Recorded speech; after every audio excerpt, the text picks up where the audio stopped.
Ladies and gentlemen, welcome back. Today we have a special guest, someone who I look up to and someone that I'm very excited to talk to and get to know better today. Today we're joined by Connor McGarr. He is a red team consultant at CrowdStrike, conference organizer. Maybe he won't admit it to himself, but to me, he's an incredibly talented person with a mind for vulnerability research and exploit development. And he regularly encourages people to explore a side of hacking that many people, including myself, are very much intimidated by. So today we get the opportunity to learn more about him and his journey through InfoSec. So Connor, welcome. Hey, thanks for having me. Glad to be here. So I think most of my audience is probably going to know who you are, but for those that don't, tell us a little about yourself. Yeah, so red team consultant for CrowdStrike. I've been there for about a year. I'm about 2 years out from college now. So for the first 6 months of my career, I was also doing pen testing consulting at another place. Didn't really fit in. Moved to CrowdStrike. I'm just really into anything that involves a debugger, binary exploitation, vulnerability research. With red teaming now, a little more malware development and whatnot. But I just enjoy getting people involved in security. I'm from a really small town where we don't necessarily have a lot of people involved. So the more the merrier in my eyes. I think some people are more intimidated than they should be. I think a lot of people, are able to do security, especially this day and age. There's so much documentation and everything. So that's kind of my MO, getting more people involved, just sharing what I know. And yeah, just getting shells. That's what I like. Yeah, man. Yeah. And it's relatable for me. I grew up in a small town too, and there's, for like a long time, it's just you're on your own. Exactly. Until you go somewhere where there's more like-minded people. Yes. But what do you think are some misconceptions that people have as it pertains to red teaming? Because some people will hear that term and they'll think, oh, maybe that's pen testing, or maybe it's vulnerability analysis, or some other aspect of InfoSec. Yeah, definitely. So I think the biggest misconception for me going in, especially, was Active Directory, a big thing. So I thought, at first with pen testing, red teaming, whatever you want to call it, it's like resumes, right? If you give a resume to 15 different people, you're going to get 15 different versions back. Same thing with red teaming. You ask 15 different people, you're going to get 15 different answers back. So I thought red teaming was this amazing thing where, your company had all these exploits written up and you were just throwing these crazy binary exploits at stuff, just getting shells, running around and doing all this stuff. But I think the biggest misconception is that it's not that red teaming isn't technical, because it definitely is. My favorite part of red teaming is figuring out how to get around defenses, EDRs, that sort of thing.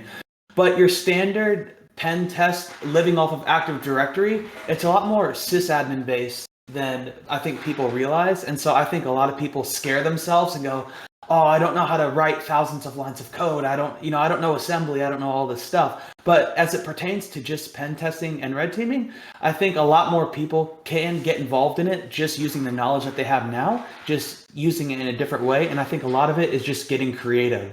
So it's not necessarily, like I said, thousands of lines of code running up and down the screen. It's, okay, our normal PowerShell suite of tools isn't working. How do we get around this? And just figuring out a more creative way to do things. So I think that's the biggest misconception in my eyes. Yeah, and I totally agree with that. There's certainly like a major difference between methodologies between pen testing and red teaming. Yes. And kind of like what you were saying, like if you ask 15 different people, they'll give you 15 different answers. Yes. And I know at least for the organization that I work for, a lot of what we do is some form of threat emulation, whether it's like a specific APT, or maybe we're using our knowledge of the company to form like a more targeted attack. But ultimately, we're testing our organization's ability to detect and respond. Is that kind of the same for you? Definitely, yeah. So, I mean, at least I have two different experiences. So I come from, the first place I was at was more pen testing, not really threat emulation. So we were the classic two consultants go on site with their laptops, plug directly into the network, and start going from there. It was more assessing, can we get domain admin, that sort of thing. In my job that I'm at now, I mean, if you go on like our website and whatnot of our offerings, we try to really offer things like threat emulation, where it's not necessarily how many vulnerabilities can we find, how many shells can we get. It's okay. These are the crown jewels of your company. Let's show how we can get there, or what different adversaries are doing to get there. That sort of thing. Yep, yep. I think that's almost spot on with my experience in that field. Yep. But some people they'll see pen testing and they'll see red teaming, and maybe they'll have a like a notion of what they think those fields are about. But Yep. I think it's best to hear from someone that actually does it. So what's like a regular day-to-day experience for you versus Yeah. days where you're working in an engagement? Yeah, so I'm really fortunate that at CrowdStrike we've just started doing more development internally with Red Team. There's a well-known guy. His name is Mike Felch. On Twitter, he worked at Black Hills. We kind of got him in there, and he really started, building out the pipeline for Red Team development. So I saw that. I'm like, okay, I have a background, in binary exploitation. It's not really the same. I mean, there's some crossover there, and we can get into that later. But I'm like, I would really enjoy to do this. So I've found myself doing a lot of applying what I know in binary exploitation towards, our Red Team specific things. So that's kind of what I do on like when I'm not assigned. Is I love to just develop stuff, make stuff work, that sort of thing. Okay. And then are there any cool engagement success stories that you can share? You don't have to go into like details Yeah. about who or what, but if you have any cool stories, I think people would really enjoy that. Cool stories. Oh man, let's see. Honestly, the thing about it is, my first job out of college a few years ago, I was only there for about 6 months. So most of that time I was spent, it's hard to let a kid come in from college and let them run wild in an environment. Oh So yeah. most people know this when you get into pen testing. Like at first, they kind of hold the reins back and they're like, all right, let's show you what we're all about, and let's shadow some engagements and stuff. So I've actually not had. I know this is going to sound like be a disappointing answer, but for like my first few months there, I really wasn't on that many engagements. I only was on a few until I left, and you know, it was just your standard internal stuff. Now I have, there are some guys on my team doing this for a while, and they have cool stories. But for me personally, most things have just been pretty vanilla. Like I can't lie, because I spent so little time in my first job that a lot of it was spent training, and I've only been here for a year. So the more and more I've got on engagements, there hasn't been anything like super, crazy out of the ordinary or anything like that. I know it's a letdown of an answer, but it's the truth. Well, I mean, I think that's important for people to understand too. That Yeah. every day isn't like you see in movies where like everybody's wearing Yeah. like balaclavas and Yeah. matrix letters are flying all over the place. So I mean, Yes. I think it's important to for people to understand. This job isn't always exciting. I mean, it Yes. certainly is, but there's a lot of times where Yeah. it's not too. And going along off of that, so also people may have a different idea of, what's a cool engagement story. So like definitely, like I've bypassed security products and done some of that. For someone looking onward and like, oh my goodness, that's amazing. Like you bypass this stuff. That may be their cool story. But what I view as cool is like, let's say you're testing, I don't know, like a big utility company or something like that. Like saying like, yeah, I got access to, these oil rigs or something like that. Yeah. That's what I view as like, a cool engagement story. But yeah, definitely, like it's awesome. Every single time I get a shell, it still feels like the first one. Like I can't describe the feeling. I love to pwn basically. So for me, even though I don't necessarily have like a I broke in and got access to satellite or this drone or whatever, it's still an amazing, like I can't describe it's It's a just a great rush job. every Yeah, time. it's a rush every time. I don't care if you got the same path Like, let's say the target is 4 companies in a row. They just want to prove domain admin access, nothing else. They don't want any other target.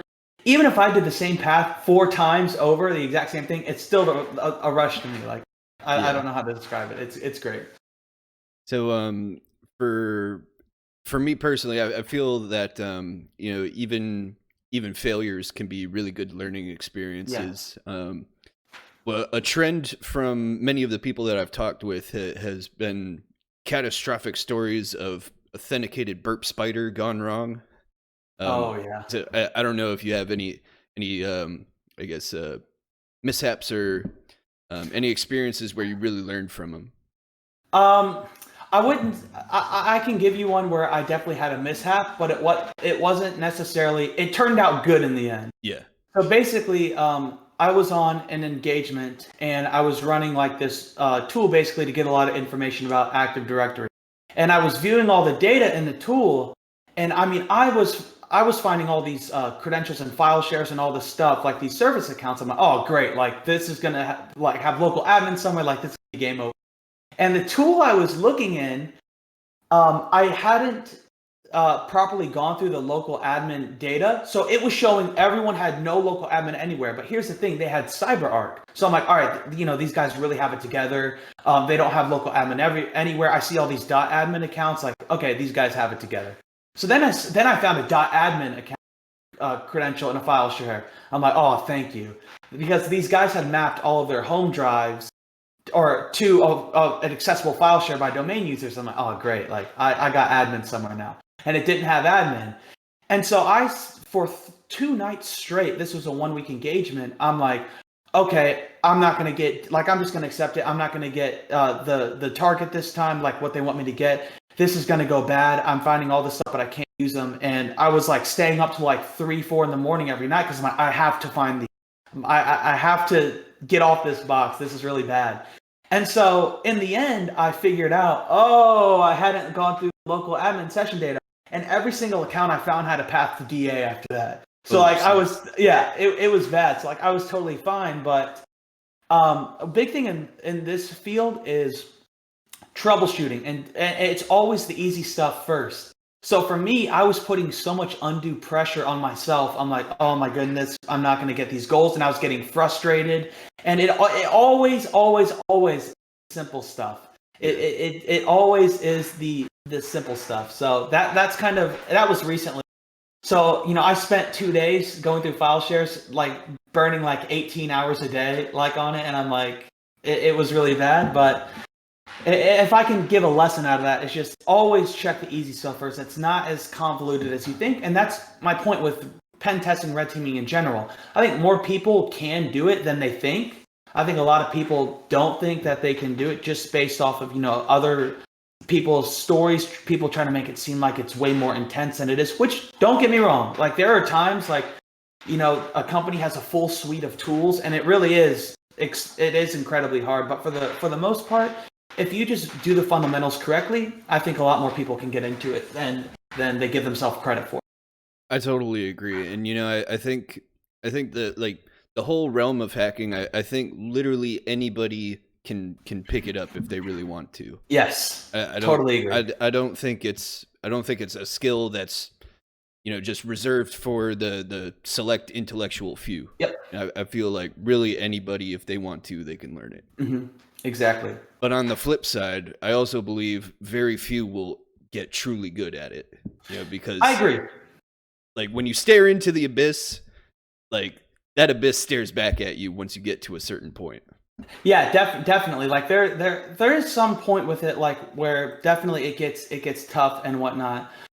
But the way I try to look at it is the main thing that I find myself like the main thing about me is I really don't think like, I have so much to learn in this field. Everyone does, no matter, where you are, but I have like a lot to learn.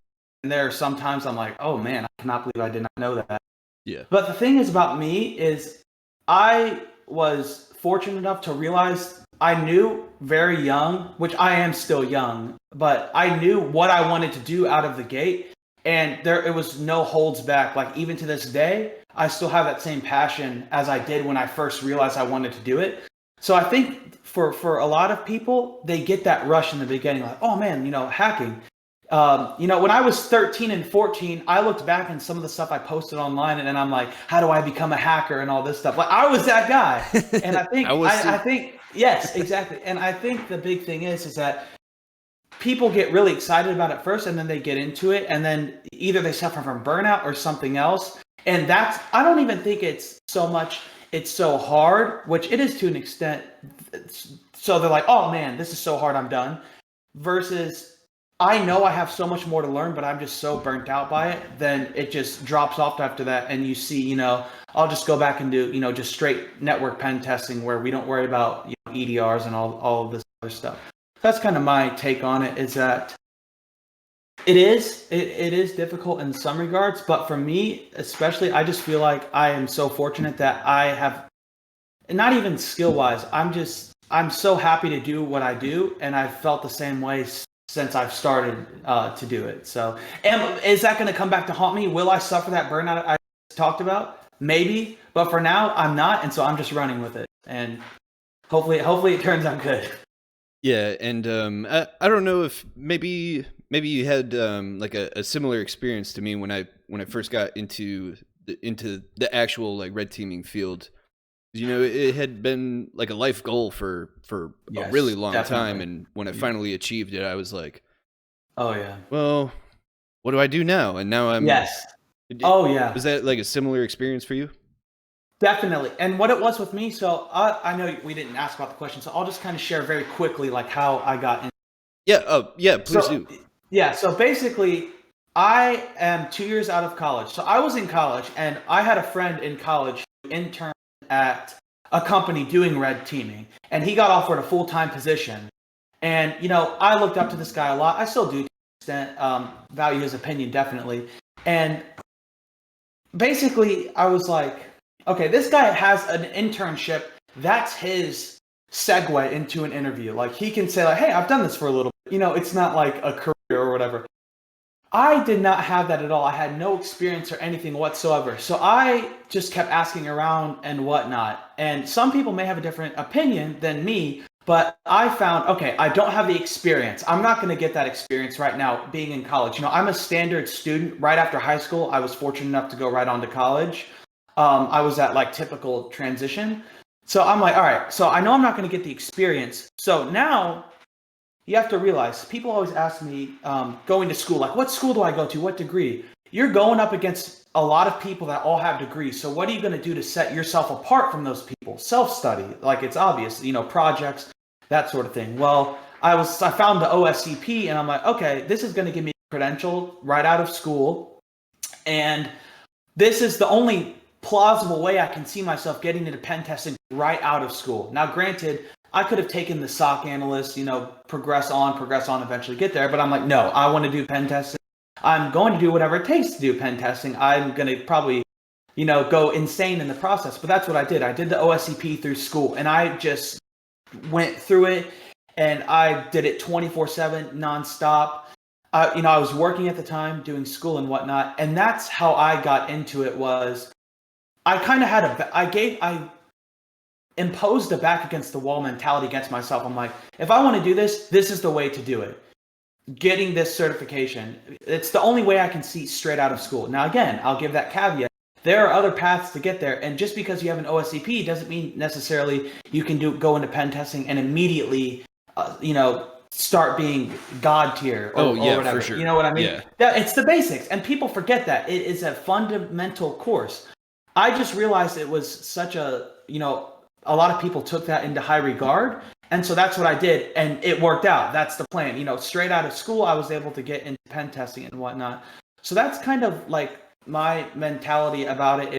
Find out what you need to do to get there, and just don't let anything get in the way of it whatsoever. And that's kind of the way that I took it. Now, a lot of people, varying circumstances, there are other things, to take into account. But I just put my hyper focus on that, and I was like, nothing is going to stop me from doing this, and that's kind of how I got into it. Yep, and for me, it was a similar kind of motivation. It's just my timeline was a lot longer than that. Yeah. So with the kind of roadblocks that maybe employers were throwing at you, or Yeah.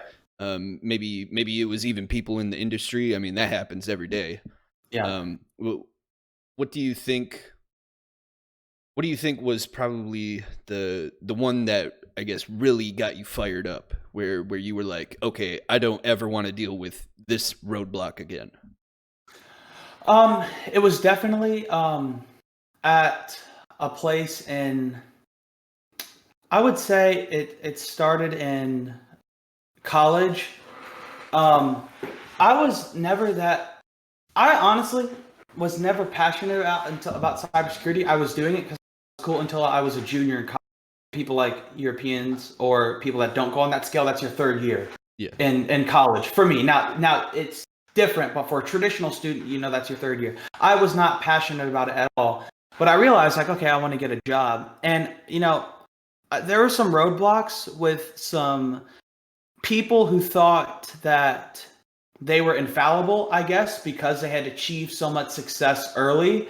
And I'm glad, like, early is relative, right? So, me compared to somebody else, that may be, I may achieve that earlier on. But at the time, that window of college, they had achieved the success way earlier, like in their freshman, sophomore year. They had their jobs lined up, all of this stuff. And I felt like I could never connect with these people. And I felt like I couldn't even have a conversation, or that they didn't even necessarily want to hear what I have to say. And my main motivation was to get into pen testing, but also in the back of my mind, it was, I don't ever want to feel like that again, where someone feels like that I'm not able to, be in the same room as them or be on that same level. So I'm going to, do everything in my power to make sure that I do try to get to that point where I need to be, and then pass it, and then give back to other people who were in my shoes. That's how I try to view it. Early on in my career, I don't know about you, I get a lot of messages from people like, hey, hello, sir, like, I want to be a hacker. Like, so, and I used to be like, go away. But in my earlier days in college, when I wasn't getting, that's how I would have been. But now I'm like, okay, I was in that boat at one point, right? Everyone's been in this boat. And so I'm willing to sit down with those people and like show like, hey, here's what I did to get there. It may not work for you, but at least I'll share it. I just didn't like the taste it left in my mouth with some of those people. I felt like I couldn't even talk to them, or they wouldn't even have time of day to get advice or that sort of thing. Yep. And in my own way, I can kind of relate. There were some times where I kind of felt like nobody really cared if like if I liked the field, or Yeah. if I wanted to learn more about it. It was just, but I don't know. For me, I just kind of like you. I just kept pressing on, and I was just like, Yeah. whatever. Exactly. Definitely. Yeah. I mean, you have to press on. There's always going to be, at the end of the day, there's always going to be that person, or maybe it's not a person. Maybe it's something you can't let go of, or there's always going to be something that you view as a roadblock, and you can either use it as motivation, you can use it as a divider and say, all right, well, because this was thrown in my way, there's nothing I can do now. Like, that's it, done and dusted. I view it as, I always want to press on. That's my whole thing. I know we were talking about earlier, when you get to that goal, sometimes it's like, okay, what do I do now? I have that same mentality because I'm a goal-oriented person. I like to throw a goal out for myself, and then I say, all right, I'm going to attack this. And then I get there, and it's like, okay, I've got there. Now what do I do? And then I come up with the next one and keep going on and on like that. So that's what I try to tell people. The easiest way to stay motivated, don't think, super far out. Like, I want to, in my 13th year in cybersecurity, I want to be a manager of this many people. Just think, okay, what's your short-term goal? You want to be a pen tester? Literally do every single thing in your power to get there. Do not listen to anybody trying to tell you can't do it. And I know that sounds like a cliche, but that's just kind of how I view it. Is just attack it with everything you have and just go for it. When you get there, then you can think, okay, what do I do now? But keep pressing forward and going on and getting towards that goal. That's how I view it. I'm right there with you, man. I feel the exact same way about it. Looking back, do you think that the higher education route served you well for the field, or was there maybe some I don't know? Yeah. I hear you. So basically, when you look at job recs, a lot of people are doing away with the higher education. They don't necessarily. I interviewed at a company one time, and the guy told me that he asked me what my proudest achievement was, and I told him, and then he said, "Mine is that I have a degree in it was like English arts or something like that, and I'm the lead red team company." And that's true to an extent, but for me, I was doing all these job recs, and they were saying 4-year degree. So what I recommend to everyone is find the cheapest 4-year degree school that you can find and do it as fast as you can and get through it, and then self-study. I don't know about you, I've gone into interviews before, no one has ever asked me, what does the APT stand for? And then that's okay, you know what APT stands for? You're hired. That's never happened to me, and trust me, I have applied to more than can even fathom. And that doesn't happen. It's what you know. It's the technical questions. Can you do the job? And that's the thing, is that you go in there, they're not asking you like an entry level pen test. They don't want to know, okay, show us that you can pwn this environment right now. When someone takes you on as entry level, it's to mold you. You don't have any bad habits at that point because it's entry level. You shouldn't have been there at that point. Like if you're applying for entry level, that's probably your first job in pen. They want to mold you into what they think is their version of pen testing or what their red team is. Okay, I know some. We can kind of shepherd him in and him or her and get on, form them into what we think pen testing is. So for me, the school I went to, we had collegiate cyber defense competition and all of that stuff that I participated in that definitely helped me out. I'm fortunate to do that stuff. And our school is, I would say, pretty decently technical. But for the most part, most cybersecurity programs are people and policy oriented. And what I mean by that is it's more governance and compliance and make sure your users are enrolling in MFA and those sorts of things. It's not necessarily hands-on keyboard. I think a lot of people forget that. So you can't just be complacent with the 4-year degree, because like I say to everyone, a lot of these job recs have 4-year degrees. So if you're in an interview, it means you hit the prereqs, right? You have your 4-year degree. Imagine if 100 people get interviewed. All right, 100 people have degrees. Well, so you have to do something to set yourself apart. What do that's up to you to figure out. For me, it was for others, they may have a different goal, like they may set up a home lab or they may have a blog or GitHub. But that's how I view 4-year degree is. Long story short, get in fast, do it as quickly as possible, do it for as cheap as possible, just to bypass that HR filter and make sure you're grinding on the side. That's my view. They have different, and other positions require master's degrees, some of them and whatnot, the high. But for your standard, SOC analysts, pen testing, whatever, if it requires 4-year degree, that's how I view it. And it worked for me because I went to a very small school in my hometown for 4 years that literally the first job I went to was in Houston, Texas. No one had any clue about what it is whatsoever. But I was still there in that room with those people. So obviously it meant something. So that's my view on it. Yep. And I think it's worth it. I don't personally have a degree, but it's something I've always considered.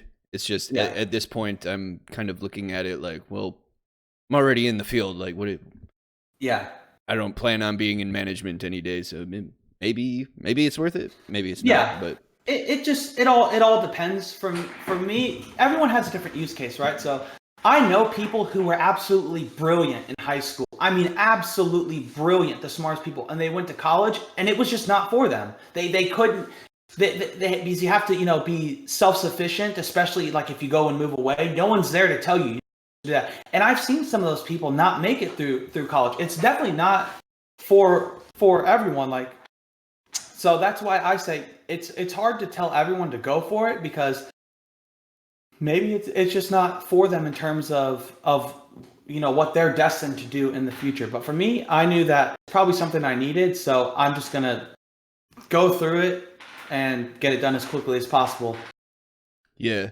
And looking back through your experiences as you were like first going through the hiring processes, getting into the field, What were some things that you think worked for you that you think would also work for other people? Definitely what my thing is being able to talk practically to something based on experience always helps. And when I say experience, it doesn't mean you have to have, pwned 40 companies in your job or something. Be like, oh yeah, well I've done these pen tests before. I tell everyone one of the best things you can do when you first get into the field, especially like if you want to get into pen testing, just set up an Active Directory environment. Just set it up and start messing with it.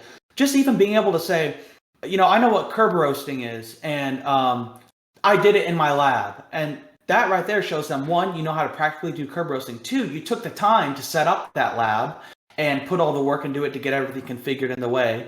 And you have something to fall back on and talk practically to. That always helped me with the OSCP, especially saying like, hey, I haven't necessarily done pen testing before, but, I've done this, which a lot of people covet and think it's, a big deal. Same thing with the Active Directory lab that I and that sort of thing. And just being able to talk practically to something that you've personally done. I think where a lot of people get hurt is not accepting their knowledge for what it is. And what I mean is, I would never go into an interview and say,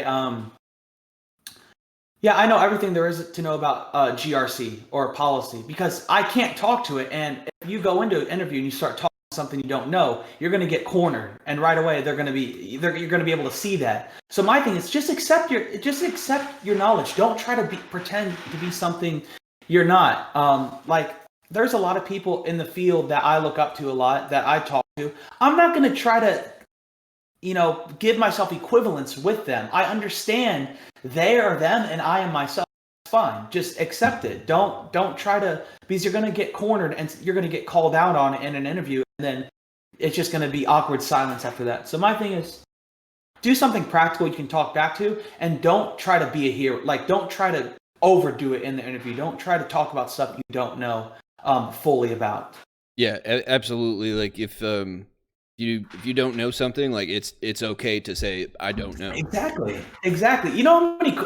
If people could just see how full my Twitter DMs are, my Discord messages of me just hounding people asking for questions. I ask more questions than anyone, and that's the thing about it. I'm okay to say, hey man, I don't know this. I'm sorry, I just don't know it. Could we sit down and have a 10-minute talk about it? Or I know this subject, you know this subject. If you just talk to me about the subject, I can talk to you about what I know. And that's my whole thing. Just ask questions. And, there are those people who will try to be like, oh, you don't know what that is. I've had a lot of people say that kind of thing to me. I've seen some people like that too. Exactly. And at first, it's definitely like, your face gets red and it's like, oh, man. I've said that to myself under my breath. Oh, I can't believe I didn't know that. But guess what? After those, let's say 2 days passes by, you think the person you asked the question to is thinking about it anymore? No. No one's thinking about it, but you've gained the knowledge from that. Now you do know. Go on and speak intelligently.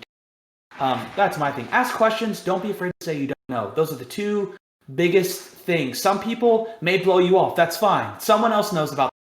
Go ask them about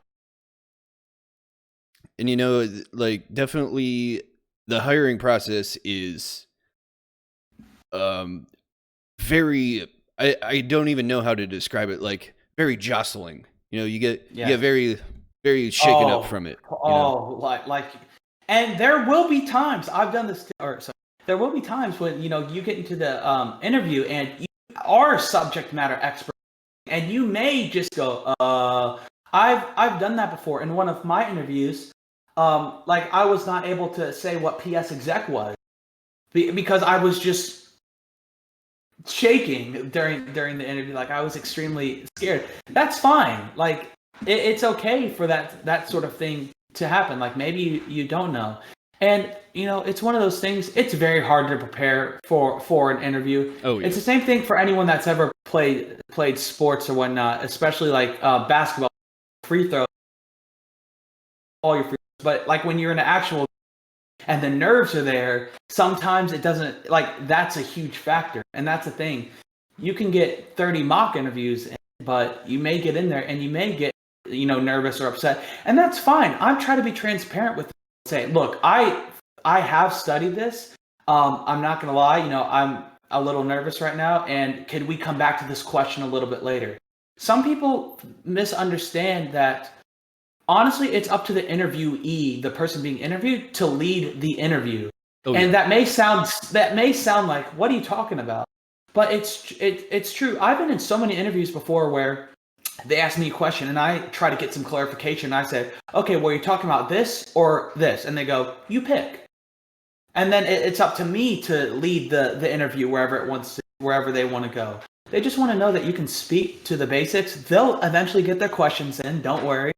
But for the most part, just say like, "Hey, can we come back to this?" Calm your nerves and get back to it. There's no interviewer walks in with a board with 8 to 8:15. These will be the only questions asked in these 15 minutes. No ifs, ands, or buts. Like no one's gonna do that. So That would be crazy even if that was the case. Exactly. Like you're in the middle of talking about something. All right, 8:15:01. Subject. Stop talking. That's not gonna happen. Just say, I don't know, can we please come back to it? And if they say no, just say, okay, well, can I get back to you on that? Can I send you a follow-up email? That's what I do if I don't know something in an interview. I'll say something to the effect of, if I had to make an educated guess, I would say it's this, but to be quite honest with you, I'm not 100% sure, but I'll get back to you after doing some research. And that's just how I go about it. There's no shame in saying you don't know. Absolutely. Now, for people who are maybe they got like a little bit of experience, maybe they have the fundamentals down. What do you think are some key skills for them to develop if they want to get into red teaming? The biggest thing is honestly, it's not even a technical skill, and it's not even people skills are big, but creative thinking. Creative thinking is the biggest thing that you can come up with. I'll tell some funny stories. So basically, there are times where I'll be talking to my buddies about vulnerability, and I'm like, okay, I want to do this method to bypass. Well, you already have this primitive. Why are you doing it that way? I'm like, I'm intentionally making it hard on my, so that way I can't just fall back on what I already know. I'm trying to find a way to go. That's the biggest way.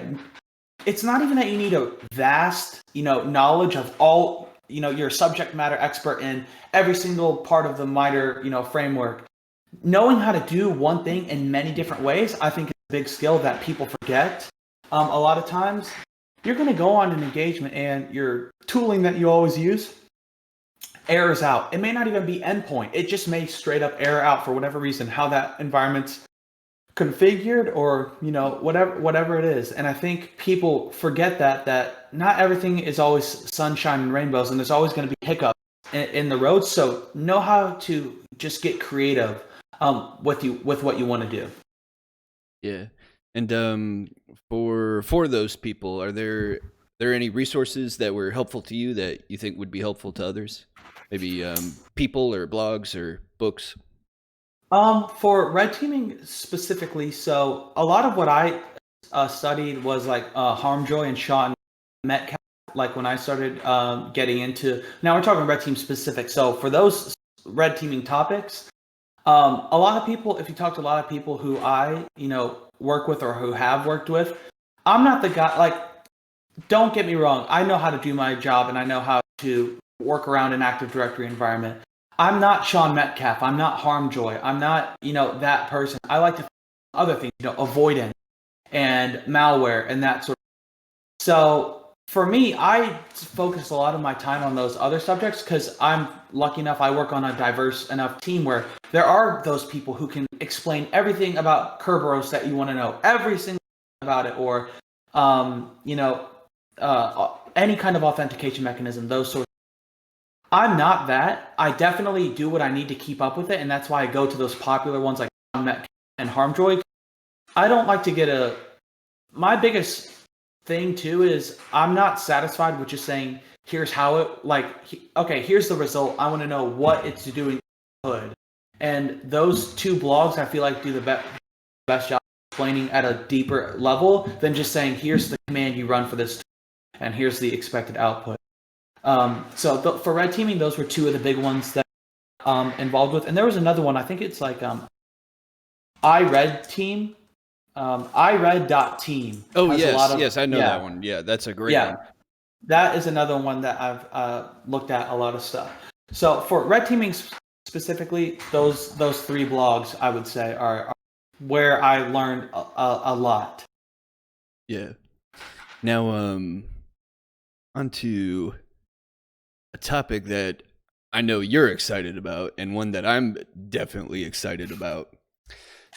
So, once people kind of get their feet wet with, very simple like 32-bit buffer overflows, they see the abyss and Yes. they see a whole bunch of stuff, and then they're just like, "Yeah, you know what? I'm out. Peace out, dude. Never Yes. revisiting this." Yes. So there is absolutely a very steep learning curve from Oh, that point to I today. agree. But Yes. I think there's maybe some hints or maybe some advice we can get from you on how to bridge that gap. So the biggest thing is for me, and I've seen Morton Shank in the server. First of all, like that is the person that I look up to probably most that there is. I watch Morton's talks all the time, and Alex Inescu, like those people that I really am. I think that they're great at what they do, and I really look up. So Morton has said this before, and I totally wholeheartedly. A lot of people, what they do, like they'll walk through a blog on 32-bit buffer and they'll get the shell, not necessarily because they understand it, but because they follow the steps. Yep. And then just because they've got the shell, they think, okay, I know that. I'm done. I can always do this whatsoever, and I can move on to the subject. And what happens is, like structured exception handlers, like on 32-bit systems, someone will go into that and they'll do it, and they understand, ooh, pop red. Okay, I understand. I know how. Well, you didn't take the time to understand first buffer overflow in a lot of detail, so you didn't understand that on 32-bit systems, those exception handlers are stored on the.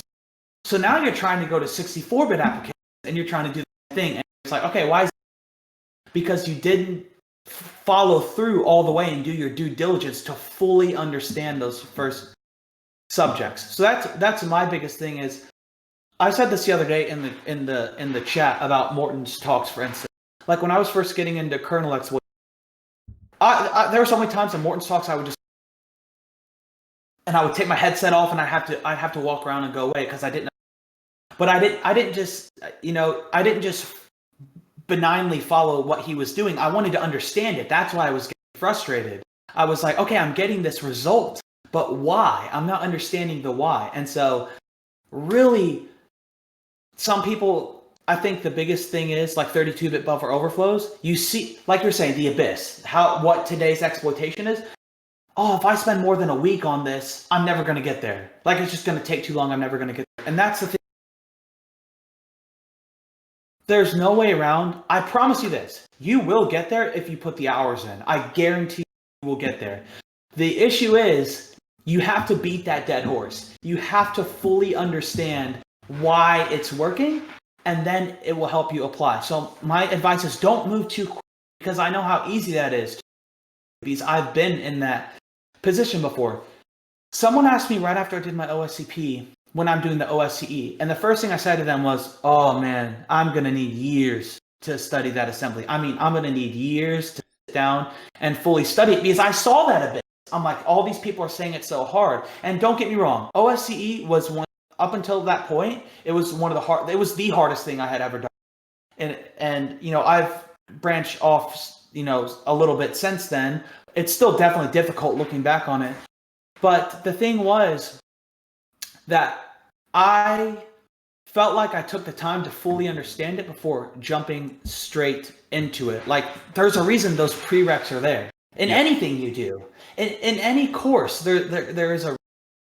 It's not for them, it's for you. So you're not just spending, however much money on something that you're not understanding. Learn the basics. Learn them. Take 2 months to do stack-based buffer overflow 32-bit every single day, every waking moment. Not only the steps, but understanding what is happening under the hood. It's so easy because, you get these people that say, oh, that's old news. Mem copy, overflowing the buffer. That's old news. Don't listen to those people. You have to sit down and go through it and do it. Now, don't get me where you have to take the training wheels off, but don't be afraid to really hone down and understand that stuff. And don't try to move too quickly because your friend's moving too quickly. Or maybe your friend's moving slower than you are, and then they try to catch up to you. Don't let them do that. Just understand the basics, because that's the only way you're going to be able to.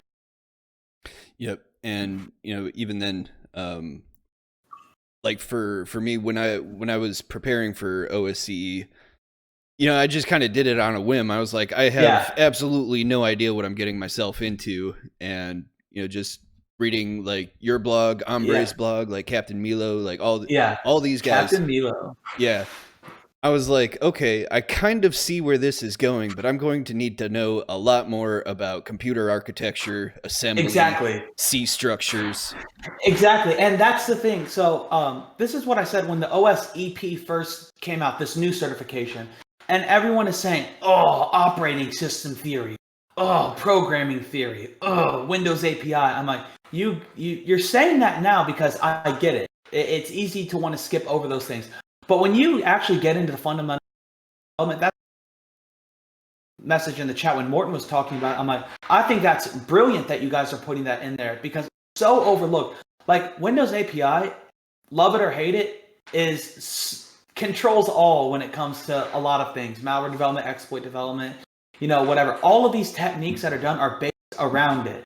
Yep. And so it's easy to go, I don't want to read this, or I don't want to do this. I want to. And then you get into the cool stuff.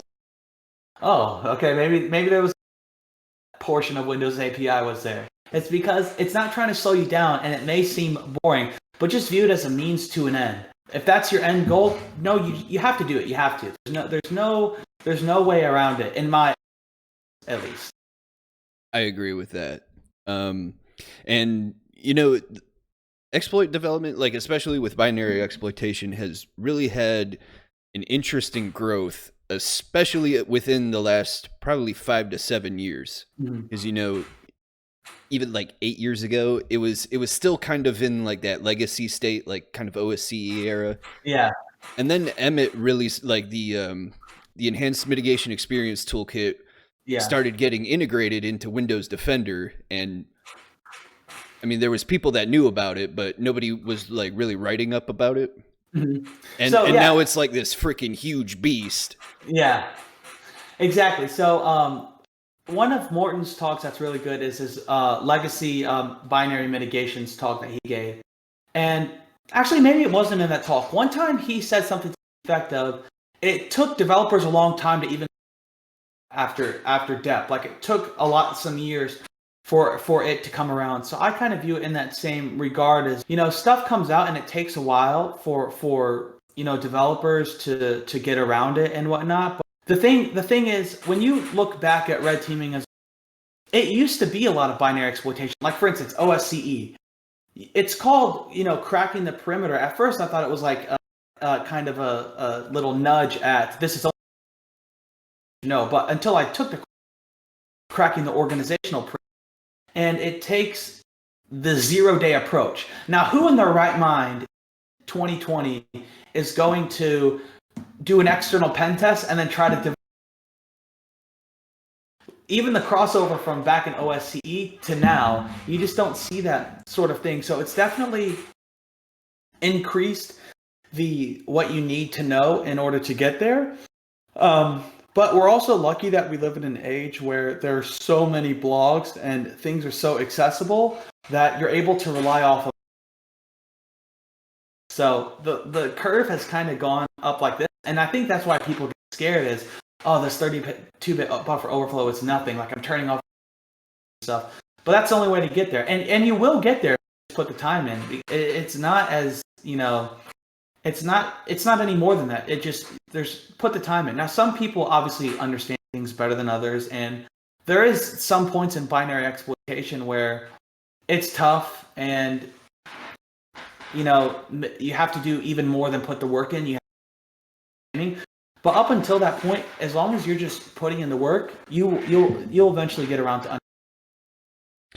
Yep, and many people kind of assume that buffer overflows are like a thing of the past. They're still one of the most reported vulnerabilities these days. Yeah. So I what I see a lot is, especially, see, Morton has a little bit of a different opinion than I about it. I see like a lot of my friends when they post blogs, they'll post exploits of like Asus drivers or MSI drivers, and they're stack overflows because especially like in kernel mode in my eyes, it's hard. It's not easy to develop a kernel mode driver in my eyes. Development stuff. There's a lot of jankiness that goes on. So I feel like security still is in the life cycle. It's overlooked more user mode apps where you have things that are a little more documented and whatnot. There's and all of this stuff. So I definitely see Stack Overflow still like on blogs, even in up to modern drivers and all of that stuff. So definitely they are. I think a lot of people are quick to say because of the conversation around there's so much documentation that that's past. And don't get me wrong, it's you don't have as many as you did, but it definitely is still around in my eyes. Like that SIG red vulnerability. So like that was an overflow of a memory allocation. So it's not necessarily as trivial to exploit, but still those definitely are there. I think people get that confused a lot. Now don't get me wrong, like in browsers and stuff like that, you have more of your heap exploitation and like use after type whatnot, which I have not explored a whole lot into browser. But yeah, I think that they exist, and it's easy to sit back and say that they don't exist. But if you're looking at the apps like day to day, or looking at it's definitely there. Yeah, and I understand you're studying for OSEE and Mhm. kind of had some wrenches thrown in the plans this year. But uh, Yeah. have you taken SAN 760 or are there No. any other courses that kind of go to that level? So there's no course in my eyes just based off of the syllabus that goes to that level, but I've like looked at the SANS courses. I thought about taking the um, advanced exploitation course, which goes over apparently some heap and whatnot, but it's all 32-bit exploitation. No, I kind of put all my eggs in the it's been crazy. Like I remember signing up for the. It's been 2 years now, and basically what happened, I was driving and I had this uh, thing that was scraping the page to let me know when it went live, and I was driving on the freeway with my and I literally pulled over on the side and signed up for the course and got in. And so I thought it was like it's all good at that point. And then what happened is it got canceled, which was not a big deal at first. I'm like, okay, we'll just get it now. I first sent them a message, Black, hey, is there any recourse for us in AWE? And they're like, no. And I'm like, all right, I'm not accepting that answer. So I emailed so many people, and eventually they're like, okay, we're not going to give you a refund, but you can hold your place in.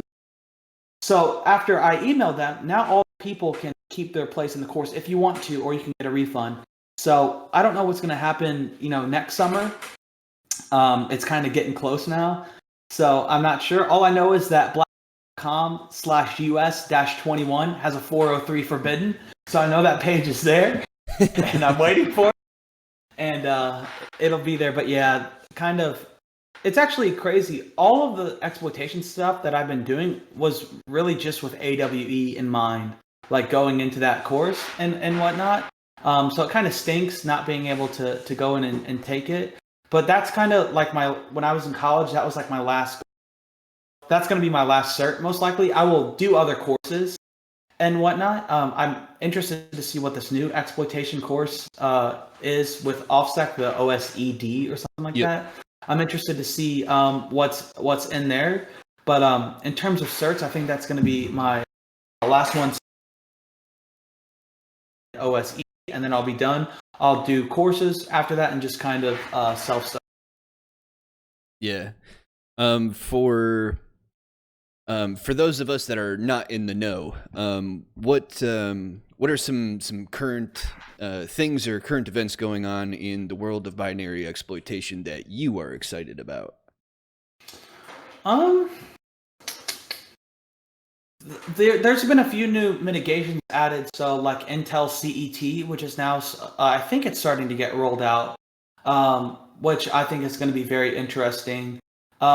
Just recently, Microsoft released the extended flow guard, which I don't think it's too much of a difference between control flow guard and extended flow guard, and some of the bypasses that already exist, they will work, but it definitely is going to lessen the landscape of like functions. But CET, I think, is going to be very interesting because there's no one has been able to do any testing because it's hardware based, so you need proper hardware in order to do it. But lately, that's the thing that I'm most because my favorite thing in exploitation is return-oriented programming. To me, it's like a huge puzzle. So basically, for people that don't know, you take an app and you disassemble it, and then you locate all of the like executable instructions. Obviously, each app is going to have different. So I like the challenge of going into one, making one that works. CET, basically, with ROP, it's called return-oriented programming because each gadget ends with a return. So CET is going to create a hardware-based stack that's basically a copy of the normal stack and validate. So if you overwrite, a return address and you're trying to jump to, you're going to crash. So like Alex Inescu and another person, Jordan, I forget her last name. Sorry for forgetting her last name, but they wrote a blog called RIP ROP. It was a blog basically about CET internals, control enforcement technology. So I think it's going to be interesting to see because ROP may die with that. But again, there's not a lot of research right now, and it's a hardware-based thing. There's other things like, call-oriented programming, counterfeit object things, but it's going to be interesting for sure. That's what I'm most looking forward to here shortly, because a lot of people have done like a talk on CET, but it's easy to say that now without testing it on the technology. So that's what I'm in. Yeah, and then kind of bringing this little tour to close. I know we're almost going on Oh no, you're good. an hour now. So what's next for you? What's coming up that anything cool? Any cool projects or talks or anything like that? Not. I want to do more. I'd like to get more into browser exploitation, and I know that's kind of like a given. I know a lot of people are yet. To me, it seems extremely difficult. So it's going to be something I need to buckle to understand. My main goals was to just be able to write ROP by hand and do kernel exploitation on Windows 10. Those are my two goals before I got into AWE. Obviously, it's being prolonged. So really, I'd like to get into more. In terms of talks, I gave a B-sides talk recently, but I don't think there's too much coming up from me in terms of talks. I'd like to write another soon. I don't. But yeah. So browser exploitation is next for me, I think.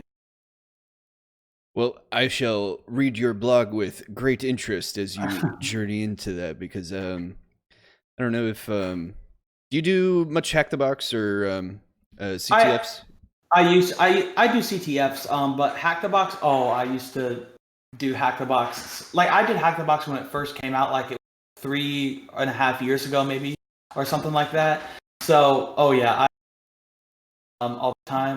Now, pretty much what I do is I'll just take exploits that exist and like I'll turn on the mitigations that I want to try to bypass and them. Like for instance, if I see like this is how I recommend people start off with ROP, especially like go on exploit DB, find a exploit that is literally a vanilla EIP override, turn on dep and ASLR, and then try to go from there. Those sort of things. So that's what I recommend. I know we've talked about live stream for ROP. That is like the number one question I get from people, which there are people that know it way better than I do. But I get a ton of DMs like, you do more about ROP. I have 2 blogs, but I think going over in person, like how I go about doing it, maybe will help. But yeah, that's what's next for me. Yeah, and I think we had kind of talked about that earlier. Setting up your own labs. Yeah. And I know I think we have a mutual friend, Null Pone. I haven't Yeah. talked to him in forever, but Yeah. yeah, he suggested the same thing.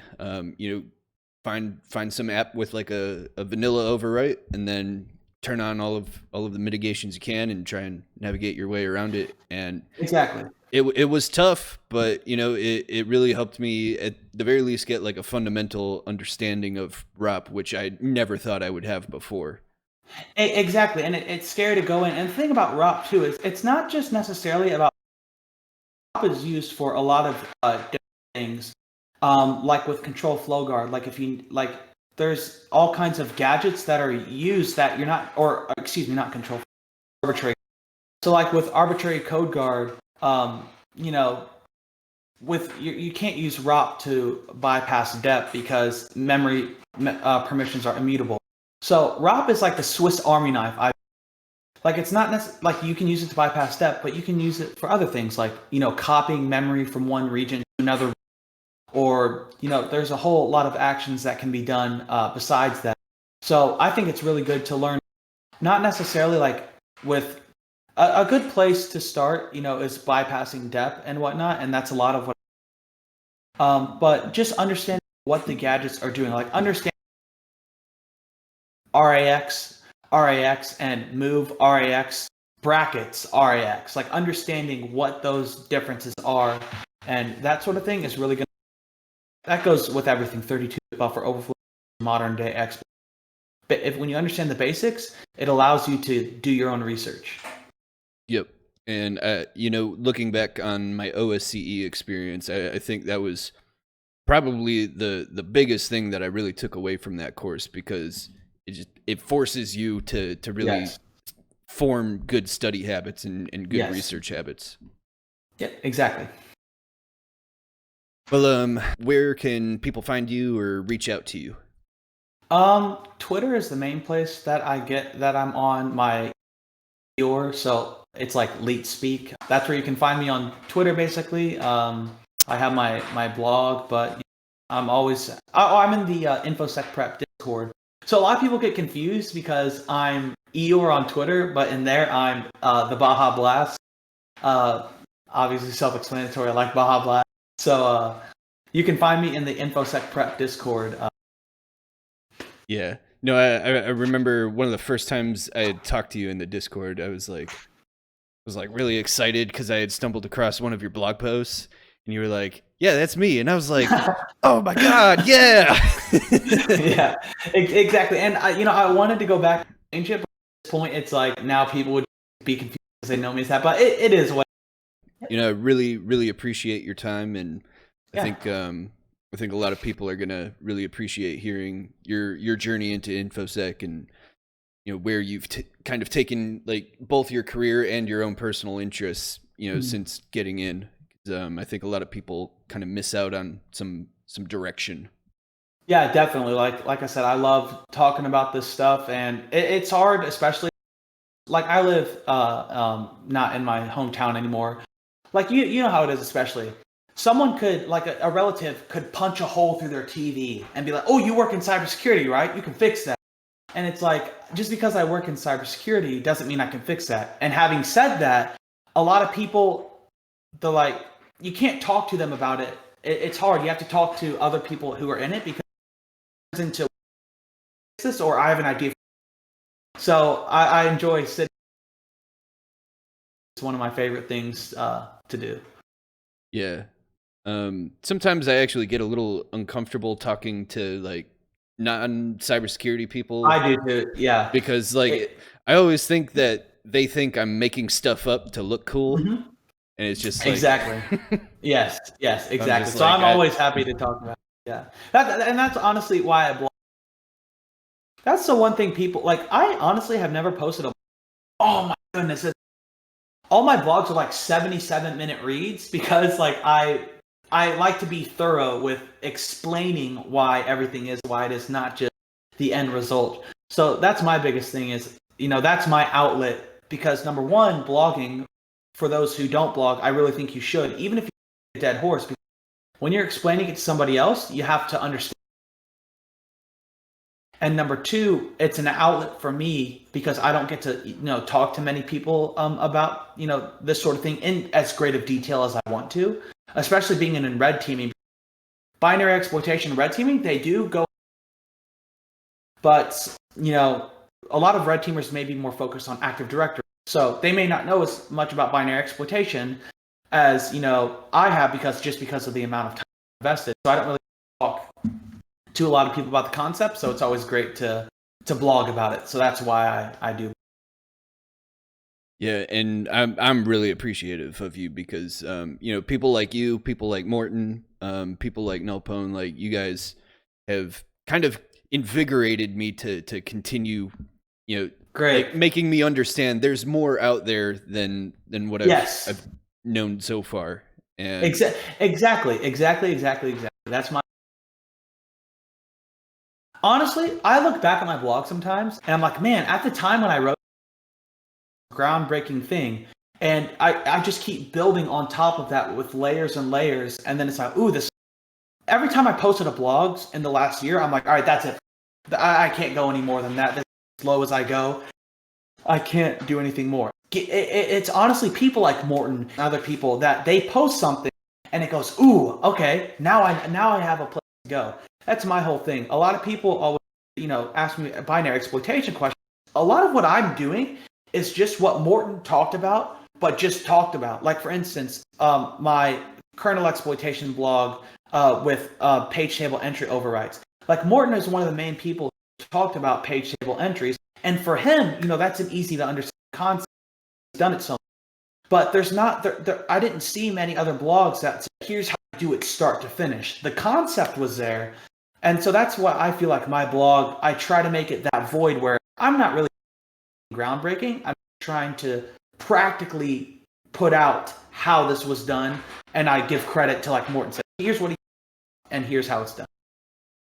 Yep. And I think more people should do that because like you can hear something from one source and maybe it won't make sense. But if you start, like mixing and matching between multiple people talking about the same thing, you can really start to put all of the pieces together. And that's what I've done with subjects. It's like one person talked about it, then another person talked about it, and it's like, okay, I'll take it.